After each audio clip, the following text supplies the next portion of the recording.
នេះសកម្មភាពភរិយារបស់ខ្ញុំគាត់ធ្វើប្រហុកបាទធម្មតាយើងមិនមែនអ្នកនេសាទមិនមែនអ្នករកត្រីអីទេក៏តែទៅដល់ខែរដូវរំហើយហ្នឹងគឺគាត់តែតែធ្វើប្រហុកទុកសម្រាប់បរិភោគបាទមានអ្នកទិញក៏លក់ទៅបាទគាត់ធ្វើខ្លួនឯងហ្នឹងគឺមានអនាម័យល្អបាទគឺហាលសិតតែក្របមុងបាទអត់ឲ្យរយរោមទេបាទមិនថាត្រីប្រឡាក់ត្រីឆ្អើផ្អកឬក៏ប្រហុកទេបាទគឺតែតែធ្វើខ្លួនឯងបាទគាត់ចេះធ្វើច្រើនយ៉ាងមិនថាប្រអកពឹសត្រីប្រៃអីគាត់ចេះអស់បាទហើយយើងធ្វើនេះធ្វើបានដូចជាច្រើនគីឡូដែរ30គីឡូជាងហើយយើងទៅទិញត្រីធម្មជាតិស្រែពីផ្សារបាទផ្សារសមាគមដីថ្មីយើងហ្នឹងបងប្អូនបាទហើយនេះតិចទេបាទរងថ្ងៃហាលពេញក្រែហ្នឹងហើយឥឡូវពេលនេះគាត់កំពុងតែច្រកប្រហុកឥឡូវទៅជប់គាត់មើលស៊ូគាត់បន្តិចមើលបាទនេះបងប្អូនឃើញសាច់ប្រហុក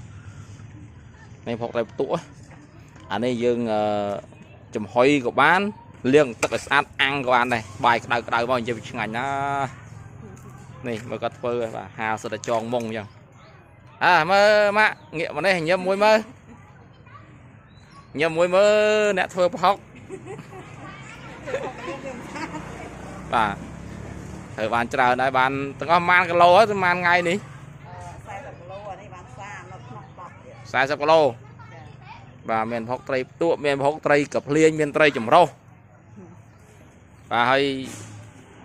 ប្រហុកនេះគឺទិញត្រីគេមកធ្វើណាបងប្អូនបាទមិនរកខ្លួនឯងទេបាទទិញត្រីគេធូរថ្លៃ1គីឡូ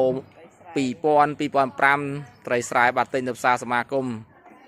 បាទគឺដូចខ្ញុំបានបញ្ជាក់ខាងដើមអញ្ចឹងឲ្យតែដល់រដូវគឺតែងតែធ្វើហើយបាទគ្រួសារខ្ញុំធ្វើរាល់ឆ្នាំបាទហើយគាត់ធ្វើមានអនាម័យល្អប៉ុន្តែប្រហុកមួយឆ្នាំ50គីឡូ